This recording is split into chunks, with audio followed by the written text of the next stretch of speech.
Hi everyone, David here from The Journey. I just want to apologise in advance for the quality of this interview.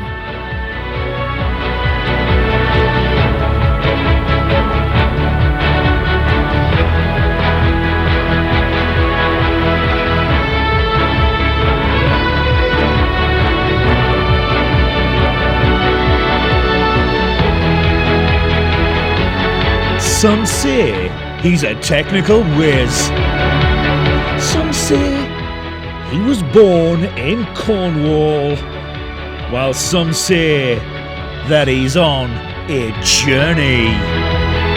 It's The Journey, and here's your host, David Hackett.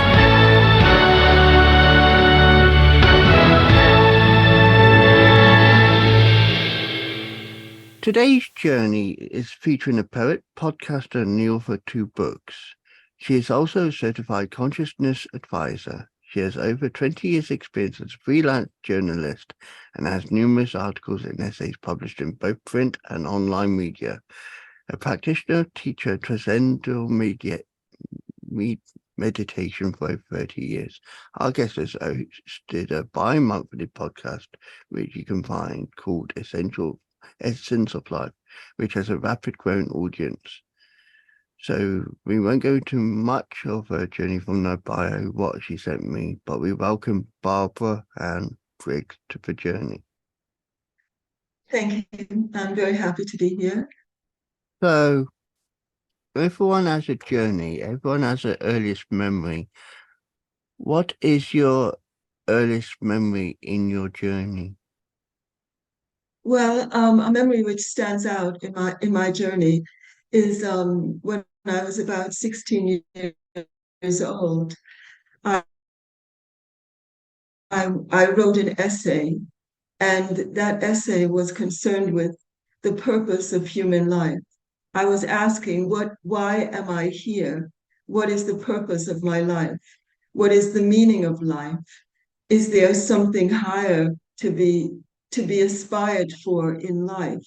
And if there is, what is that?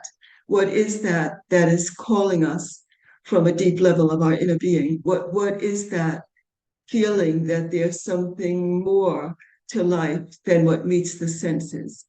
So I asked myself these questions, and I wrote an essay trying to find the answers to these questions when I was about 16 years old.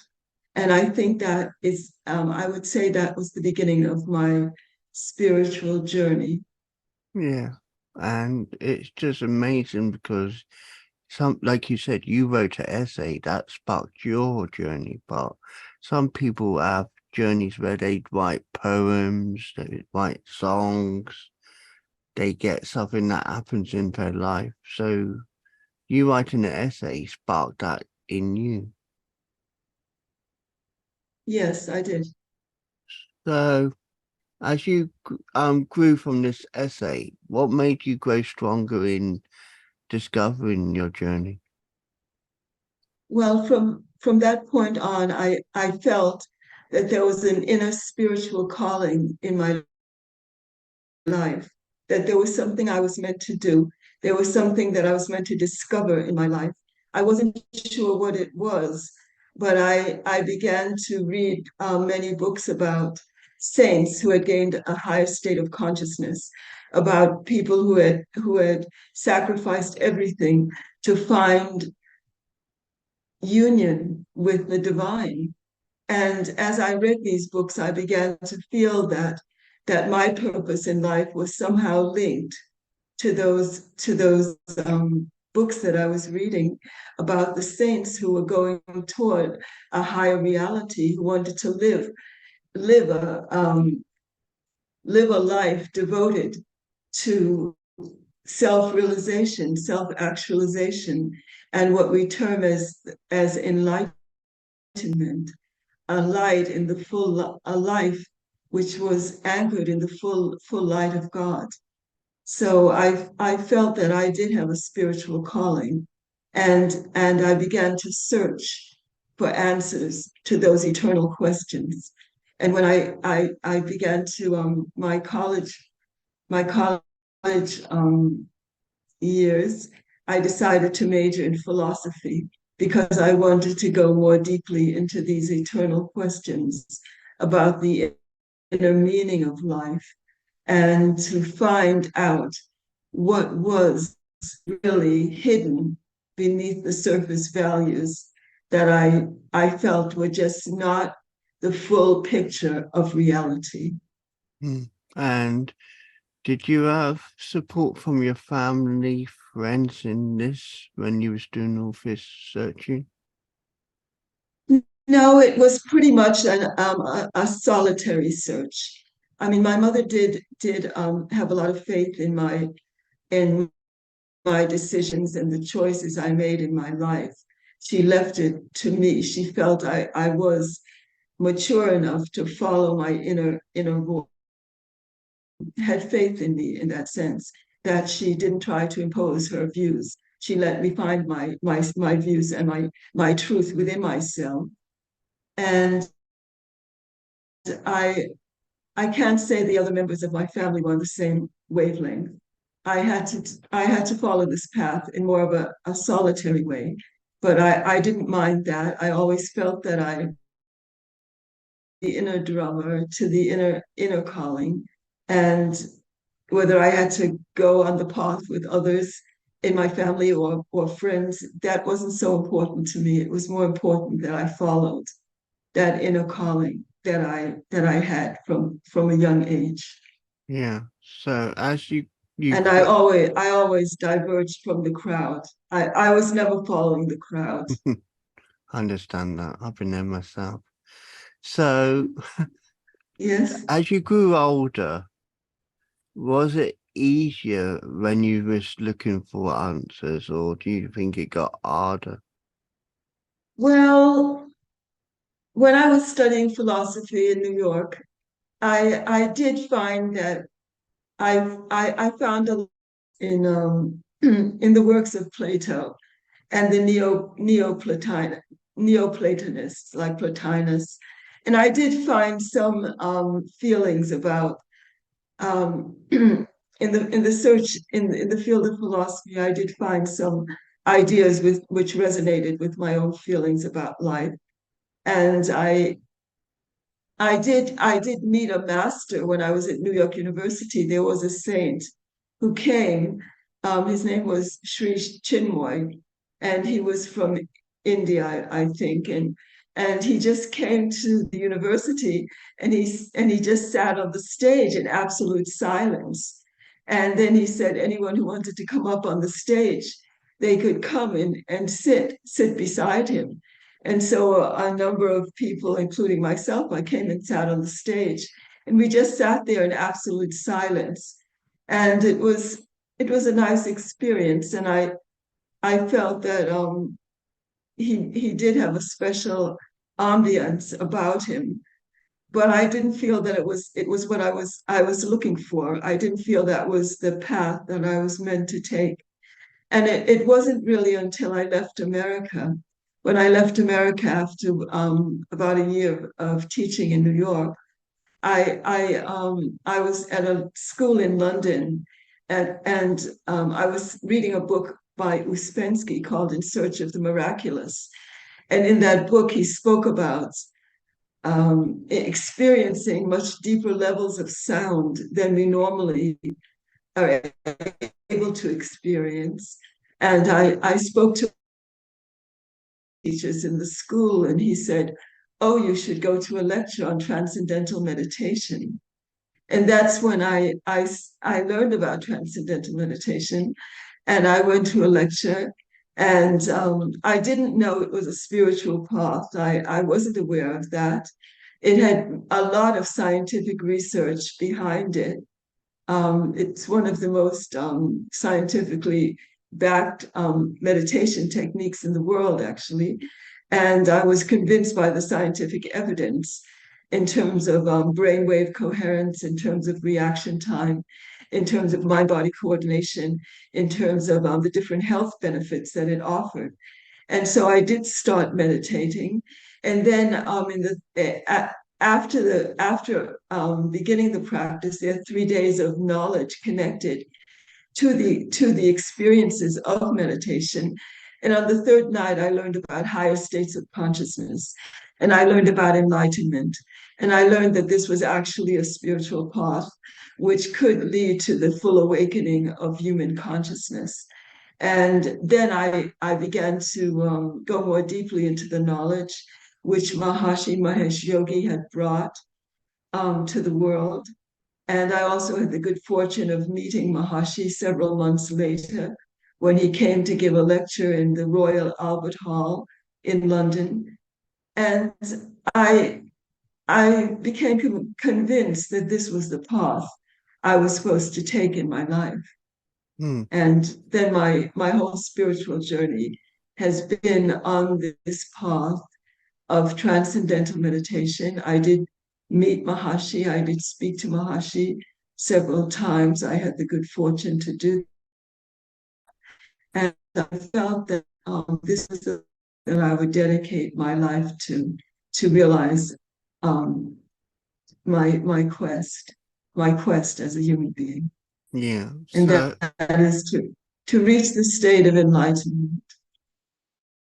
I like that. So you was on the faculty of Monash University of Natural Law in England, and you developed courses on poetry as well as art, creativity, and consciousness.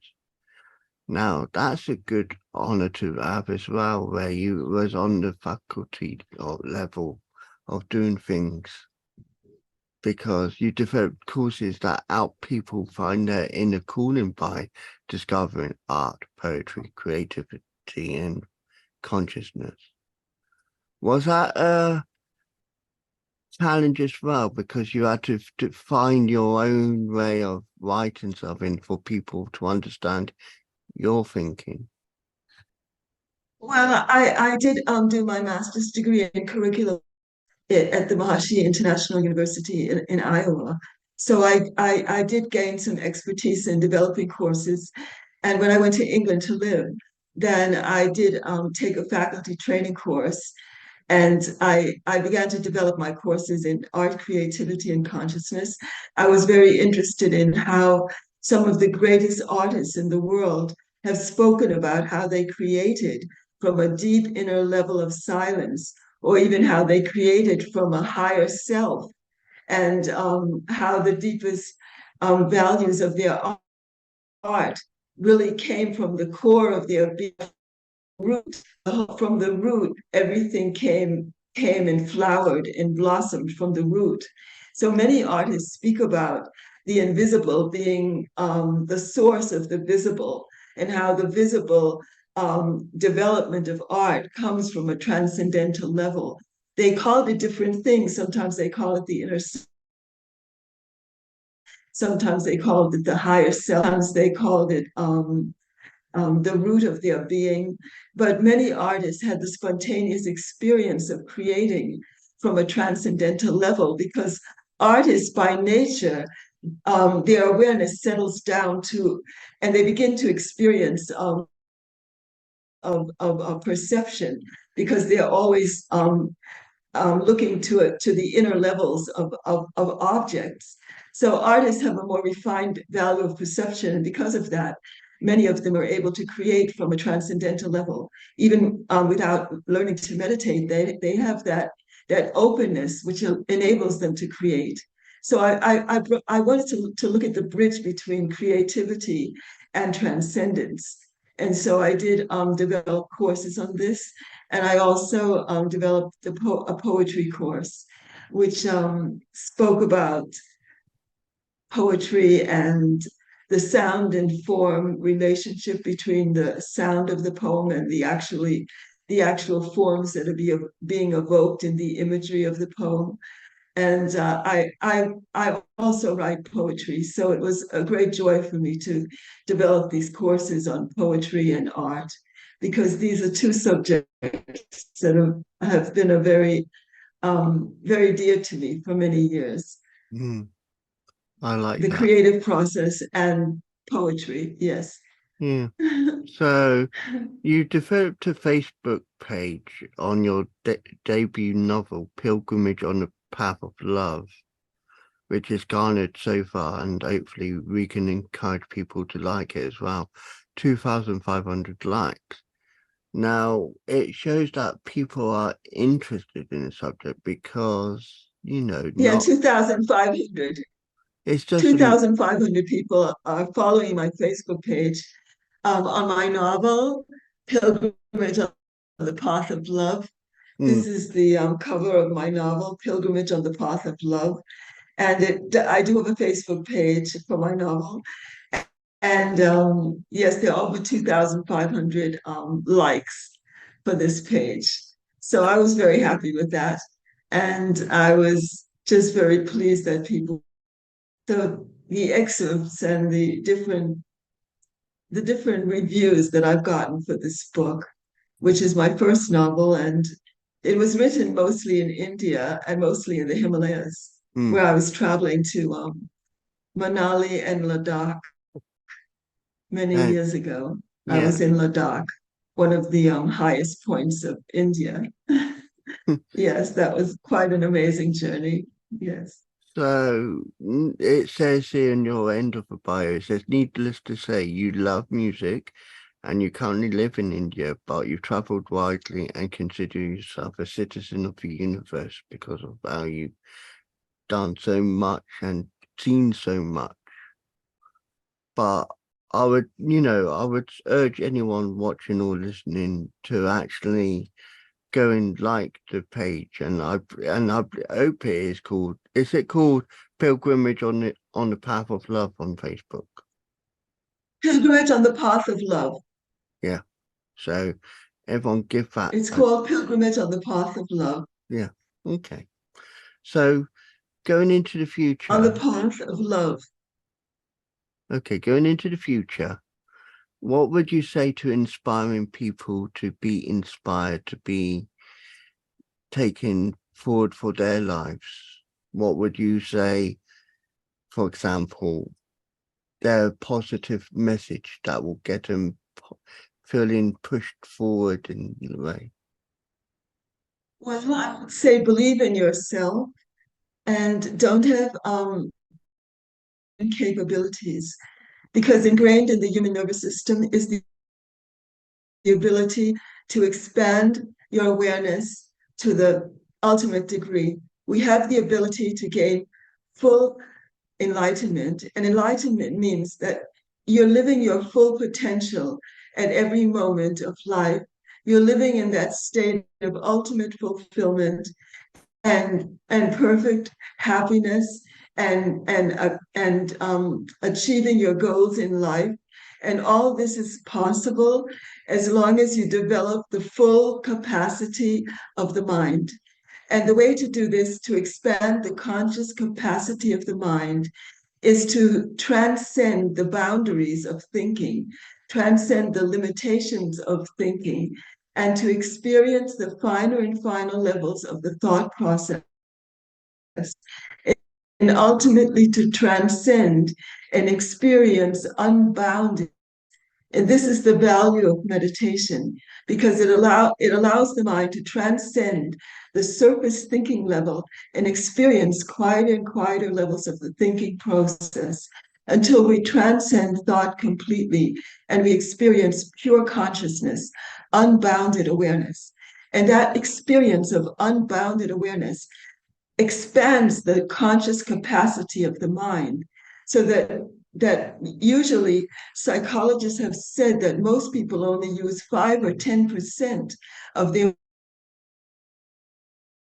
full mental potential, and the rest of that just lies dormant. And the way to develop potential is to experience the full range of the mind, from the surface level to the deepest level, to the state of least excitation of consciousness, to the simplest state of awareness, the state of pure, unbounded being. And when we experience that state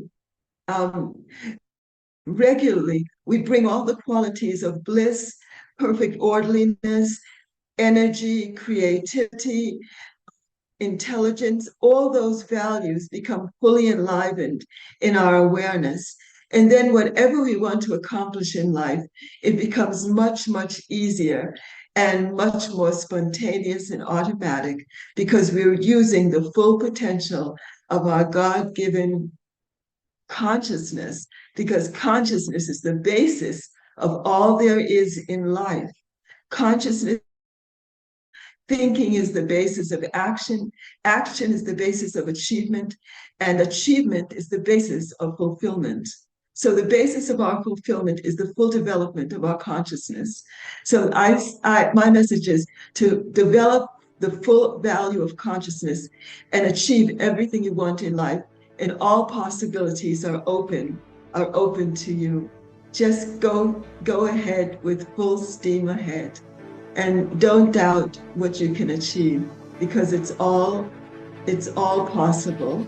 It's all there for you. Barbara, thank you for sharing your journey with us today. It's been a pleasure to speak to you. Thank you.